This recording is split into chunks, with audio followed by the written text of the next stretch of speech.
ఈరోజే గురువారం, అలానే దీపావళి కూడా.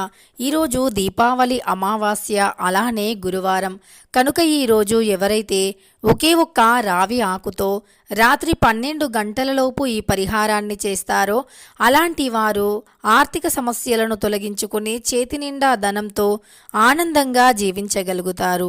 లక్ష్మీదేవి కటాక్షానికి సులువుగా పాత్రులు కూడా కాగలుగుతారు. ఈరోజు పవిత్రమైనటువంటి దీపావళి అమావాస్య. ఈ దీపావళి అంటేనే ప్రతి ఒక్కరికి ఎంతో ఇష్టం. దీపావళి రోజున లక్ష్మీదేవిని ఎంతో శ్రద్ధగా భక్తిగా పూజిస్తూ ఉంటాము. దీపావళి రోజున అమ్మవారిని భక్తి శ్రద్ధలతో పూజించటం వల్ల మనకు ఉండేటటువంటి అనేక రకాల సమస్యలు తొలగిపోతాయని నమ్ముతూ ఉంటాము. దరిద్రులు కూడా ధనవంతులుగా మారుతారు అని నమ్ముతూ ఉంటాము. దీపావళి రోజున చేసేటటువంటి ప్రతి పూజకి పరిహారానికి విపరీతమైనటువంటి పుణ్యం వస్తుంది. అంతేకాదు తెలిసి తెలియక చేసిన పాపాలు, దరిద్రాలు, దోషాలు సైతం తొలగిపోతాయి. పాపాల నుండి విముక్తిని పొందగలుగుతాము. ఈరోజు చేసేటటువంటి పూజలకి లక్ష్మీదేవి, గణపతి, అలానే కుబేరస్వామి ముగ్గురు కూడా అనుగ్రహిస్తారు. వీరి యొక్క కరుణా కటాక్షాలతో ఖచ్చితంగా మనం జీవితంలో అన్నింటిలో విజయాలు సాధిస్తాము. ఈ రోజుల్లో చాలామంది ఎదుర్కొనే సమస్య ఏమిటి అంటే అది డబ్బు సమస్యే అని చెప్పుకోవచ్చు. ఈ సమాజంలో మనం అందరిలాగా ఆనందంగా అందరితో కలిసి బ్రతకాలి అంటే ఖచ్చితంగా చేతిలో డబ్బు అనేది ఉండవలసిందే. చేతిలో డబ్బు అనేది ఉంటే మనం జీవితంలో సాధించలేనిది అంటూ ఏదీ ఉండదు. అంటే డబ్బుతోనే విజయం అని కాదు, విజయం వల్లే డబ్బు వస్తుంది. ఆ విజయాలు రావాలి అన్నా విజయం కలగాలి. చేసే ప్రతి పనిలో అద్భుతమైనటువంటి ఘన విజయాలు సాధించాలి అన్నా ఖచ్చితంగా మనం ఈరోజు అంటే దీపావళి గురువారంతో కలిసి వచ్చింది కనుక రావి ఆకుతో రాత్రి 12 గంటలలోపు ఈ పరిహారాన్ని చేయవలసిందే. రావి ఆకు అంటే విష్ణుమూర్తికి చాలా ఇష్టం. రావి ఆకులో లక్ష్మీదేవి, విష్ణుమూర్తి కొలువై ఉంటారు. రావి ఆకు అనేది మన చుట్టూ ఉండే దరిద్రాన్ని తొలగిస్తుంది. మన ఇంట్లో ధనం నిలకడగా ఉండకపోవటానికి ఖచ్చితంగా నెగిటివ్ ఎనర్జీ లేదా దుష్టశక్తే కారణం. కనుక ఈ దుష్టశక్తిని, నెగిటివ్ ఎనర్జీని కూడా తొలగించే శక్తి కేవలం ఈ ఒక్క రావి ఆకుకి ఉంటుంది. రావి చెట్టు చాలా పవిత్రమైనటువంటిది, దైవాంగికమైనటువంటిది. రావి చెట్టు దగ్గర చేసే ప్రతి పూజ కూడా మంచి ఫలితాన్ని ఇస్తుంది. 100కు 100% కూడా ఫలితం అనేది వచ్చి తీరుతుంది. ఇక ఈ రావి ఆకులో తప్పకుండా లక్ష్మీదేవి, విష్ణుమూర్తి ఉంటారు. రాగి చెట్టులో మన యొక్క పితృదేవతలు కూడా కొలువై ఉంటారు అని శాస్త్రాలు చెబుతున్నాయి. రాగి చెట్టుని తాకినా, పూజించినా, రాగి చెట్టు కింద దీపం వెలిగించినా కూడా దరిద్ర బాధలు తొలగిపోతాయని పండితులు వివరిస్తూ ఉన్నారు. రావి అనేది చాలా పవిత్రమైనటువంటిది. ఈ చెట్టులో ఎన్నో రకాల ఔషధ గుణాలు కూడా దాగి ఉండటం అనేది విశేషమని చెప్పుకోవచ్చు. అంతేకాదు ఇది ఆరోగ్యానికి కూడా మేలు చేస్తుంది. రావి అనేది ఎంతో శక్తివంతమైనటువంటిది. రావి చెట్టు వల్ల అనేక రకాల దరిద్ర బాధలు తొలగిపోతాయి. ఇక ఈరోజు రాత్రి 12 గంటలలోపు ఖచ్చితంగా రావి ఆకుతో ఈ పరిహారం చేసి చూడండి. మీరే మంచి ఫలితాన్ని పొంది, ఊహించలేనంత అదృష్టాన్ని పొంది మీకు మీరే మురిసిపోతారు. అంత మంచి ఫలితం తప్పకుండా వస్తుంది. ఇక మన ఆర్థిక సమస్యలను తొలగించుకోవాలి అన్నా, అనారోగ్య సమస్యలను తొలగించుకోవాలి అన్నా, లక్ష్మీదేవి అనుగ్రహాన్ని పొందాలి అన్నా తప్పకుండా ఈరోజు ఈ చిన్న పరిహారాన్ని పాటించండి.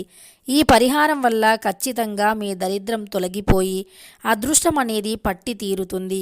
అదృష్టకరమైనటువంటి జీవితాన్ని గడపగలుగుతారు. ఆనందం, ఐశ్వర్యం, శ్రేయస్సు కూడా లభిస్తుంది. రాగి ఆకు ఎంతో పవిత్రమైనటువంటిది. ఈ పరిహారాన్ని ఈరోజు రాత్రి సమయంలో చేయటం వల్ల తప్పకుండా ఈ పరిహారాన్ని రాత్రి సమయంలో మాత్రమే చేయండి. రాత్రి సమయంలో ఈ పరిహారాన్ని చేయటం వల్ల లక్ష్మీదేవి ఖచ్చితంగా మీ ఇంట్లో ఉంటుంది. విష్ణుమూర్తి అనుగ్రహం కూడా లభిస్తుంది. ఇంతకీ ఈ పరిహారాన్ని ఎలా చేయాలి అనే సందేహం చాలా మందిలో ఉండి ఉంటుంది. అయితే ఈరోజు రాత్రి సమయంలో లక్ష్మీదేవి ఫోటోని అందంగా అలంకరించి పూజించండి. మీ దగ్గర ఎన్ని డబ్బులు ఉంటే అన్ని డబ్బులు పూజలో పెట్టండి. అలా పెట్టడం వల్ల మన డబ్బు అంతకంతా రెట్టింపు అవుతుంది అని పండితులు చెబుతున్నారు. కనుక ఈరోజు తప్పకుండా ఈ విధంగా మన దగ్గర ఎన్ని ఉన్నా పర్వాలేదు, అంటే 10, 5 రూపాయలు ఉన్నా పర్వాలేదు, లక్ష్మీదేవి ముందు పెట్టండి. ఇలా పెట్టేసి అమ్మవారిని పూలతో అలంకరించి ఉంటే ఆవు నెయ్యిని పోసి దీపాన్ని వెలిగించండి. ఒకవేళ లేకపోతే గనక అంటే ఆవు నెయ్యి అనేది మీకు అందుబాటులో లేకపోతే నువ్వుల నూనెను కానీ లేదా నిత్య దీపారాధనకు వాడే నూనెను కానీ ఈ పూజకి వాడవచ్చు. అలా వాడిన తర్వాత దీపాన్ని వెలిగించండి. తప్పకుండా ఈరోజు ఇంట్లో 13 దీపాలు వెలగాలి. అలానే ఈరోజు సాయంత్రం సమయంలో గుమ్మాన్ని అందంగా అలంకరించాలి. ఇంటి ఆరు బయట అంటే వాకిట్లో ముగ్గులను పెట్టాలి. వాకిలిట్లో ఇంటి ప్రధాన ద్వారం నుండి వస్తుంది కనుక ఇంట్లోకి లక్ష్మీదేవి రావాలి అంటే ఖచ్చితంగా మన ఇల్లు వాకిలిని అలానే ప్రధాన ద్వారాన్ని అలంకరించుకోవాలి. తర్వాత తులసి కోట దగ్గర దీపాన్ని వెలిగించాలి. మీరు ఎక్కడ వెలిగించినా వెలిగించకపోయినా ఉత్తర దిక్కున ఈశాన్యం దిక్కున దీపాలను తప్పకుండా వెలిగించాలి. అయితే రావి ఆకుతో ఏ పరిహారం ఎలా చేయాలి అంటే ముందుగా ఒక రావి ఆకుని ఇంటికి తెచ్చుకోండి. ఈరోజు గురువారం అంటే విష్ణుమూర్తికి చాలా ఇష్టం. గురువారంతో కలిసి వచ్చిన దీపావళి కనుక ఈ దీపావళి అమావాస్య రోజున అంటే ఈరోజు రాత్రికి కేవలం ఒకే ఒక్క రావి ఆకుని ఇంట్లోకి తెచ్చి ఆ ఆకుని శుభ్రంగా కడిగి ఆకుపైన తడి లేకుండా తుడిచి ఆ ఆకుపైన కొద్దిగా పసుపు కుంకుమ కొద్దిగా పచ్చకర్పూరాన్ని అంటే పచ్చకర్పూరం అనేది చాలా మంచి సువాసనను కలిగి ఉంటుంది. ఈ పచ్చకర్పూరంతో లక్ష్మీదేవికి లేదా విష్ణుమూర్తికి హారతిని ఇవ్వాలి.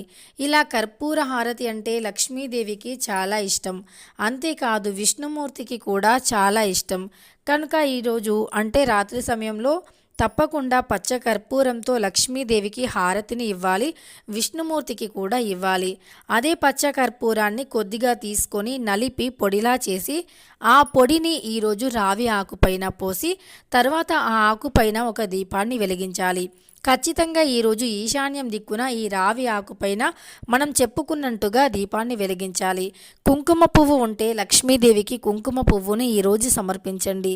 తామర పువ్వును లేదా కుంకుమ పువ్వును అమ్మవారుకు సమర్పించండి. ఇలా సమర్పించటం వల్ల అమ్మవారి అనుగ్రహం తప్పకుండా కలుగుతుంది. అష్ట ఐశ్వర్యాలు తప్పకుండా కలుగుతాయి. భోగ భాగ్యాలు సిరి సంపదలు కూడా కలుగుతాయి. ఈ విధంగా ఈరోజు రావి ఆకుతో పచ్చకర్పూరంతో ఈ పరిహారం చేస్తే ఖచ్చితంగా లక్ష్మీదేవి విష్ణుమూర్తుల అనుగ్రహంతో పాటు కుబేరస్వామి గణపతి యొక్క అనుగ్రహం కూడా కలిగి మీ ఇల్లంతా ఎప్పుడూ దీపాల కాంతుల్లో వెలిగిపోతుంది. ధనానికి ధాన్యానికి లోటు ఉండదు. అంతేకాదు ఈ రోజు నుండి మీ దశ మారుతుంది. సంవత్సరం మొత్తం కూడా డబ్బుని సంపాదిస్తూనే ఉంటారు. సకల ఐశ్వర్యం కూడా లభిస్తుంది. కష్టాలు తొలగిపోతాయి. కోట్ల ధనం అనేది దూసుకు వస్తుంది. తెలుసుకున్నారు కదా ఈరోజు ఎంతో పవిత్రమైనటువంటి రోజు కనుక ఈరోజు రాత్రి 12 గంటలలోపు ఒకే ఒక్క రావి ఆకుతో ఈ పరిహారాన్ని చేసి అద్భుతమైనటువంటి ఫలితాన్ని పొందండి. జీవితంలో కష్టాలు లేకుండా జీవించండి. వీడియో నచ్చితే లైక్ చేయడం మర్చిపోకండి. ఇలాంటి మరెన్నో వీడియోస్ కోసం మన ఛానల్ని తప్పకుండా సబ్స్క్రైబ్ చేసుకోండి.